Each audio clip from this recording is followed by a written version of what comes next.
تحرص الفنانة الموريتانية المشهورة منى بن دندني على اختيار نوعية الشاي الذي تستخدمه بعناية فائقة، ذات العناية التي توليها لكلمات أغانيها وألحانها.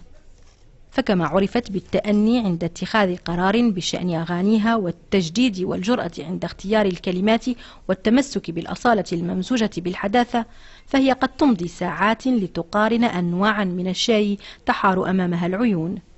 هي هنا في رحلة بحث عن صنف يمزج بين الأصالة والحداثة والابتكار. حصلت على الورقة اللي نرتاح لها، وعندي أنا شخصيا نختار الشاي من حيث النكهة ومن حيث الشكل ومن حيث الرائحة، وعندي خليط نعدله من أشكال الورقة يكتم دائما نكتشف نكهة جديدة.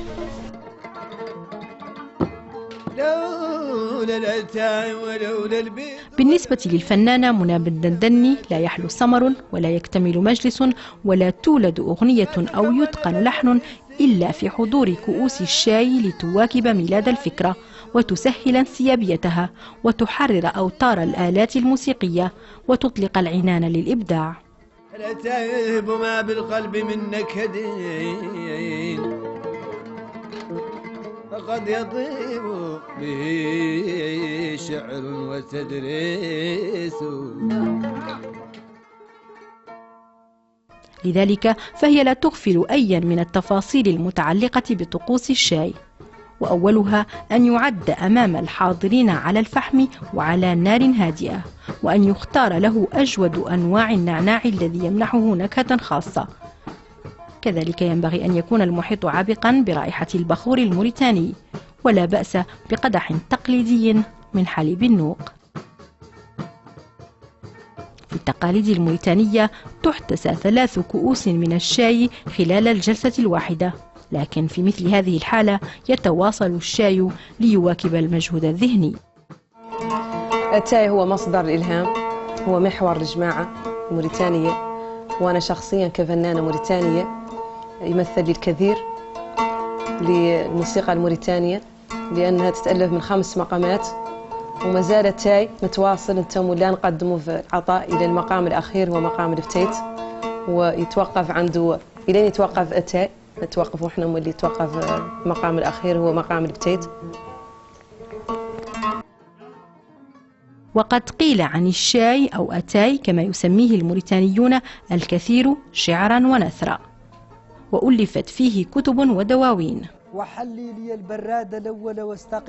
تتبلور الأفكار ويتفتق الذهن عادة بعد تناول الكأس الأولى، وكلما حرصت معدة الشاي على تناغم مكوناته وتفننت في تزيينه زاد حماس المجتمعين حوله.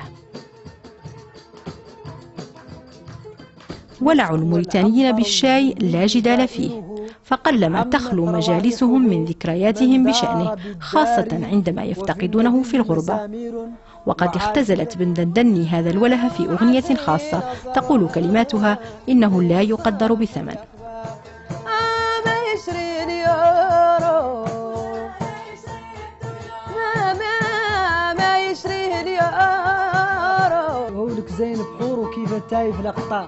أغنية عززها الشاعر المبدع دول بنيوغ بكلمات تحمل ذات المعنى من وحي الساعة.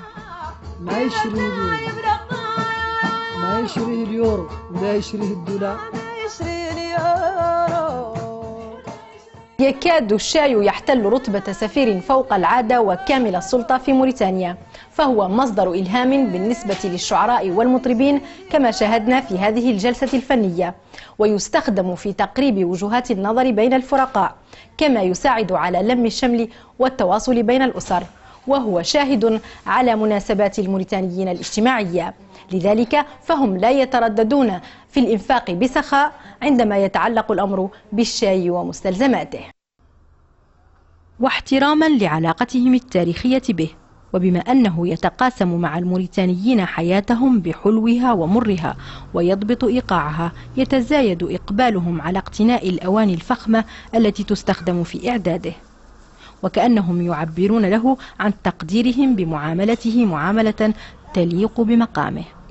ولا تشكل الأسعار الباهظة التي قد تصل آلاف الدولارات في بعض الأحيان لمعدات مكتملة ومنوعة عائقا دون اقتنائها، لأن الأمر يتعلق برد الجميل للمحبوب الذي لا يرضون به بدلا.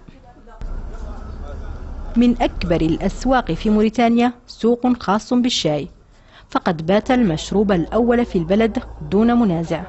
فرض حضوره في المشهد، شلبه التجار قديما من الصين، ثم تفننوا في تعليبه وتنويعه ومنحه هوية موريتانية، فأطلقوا عليه أسماء أبنائهم ومناطق سكنهم ومدنهم التاريخية ومحيطهم الجغرافي.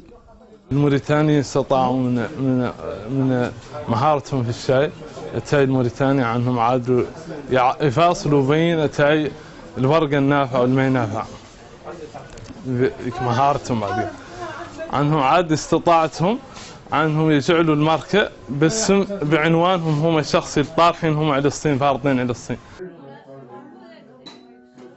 ويعتبر الشاي الشاهد الدائم على حفلات زفاف كل الموريتانيين وما يسبقها من طقوس. فعند إعداد زي العروس مثلا تضبط الخبيرات مزاجهن بكؤوس الشاي المتعاقبة، فتعطير الزي عملية تحتاج وقتا طويلا وتركيزا ذهنيا، حيث تخلط كميات متنوعة من العطور والبخور وأشياء أخرى هي سر المهنة في غرفة مغلقة لا يسمح لغير الخبيرات والشاي بالولوج إليها. زينب التلبي لبرنامج مراسلو الجزيرة، نواكشوط.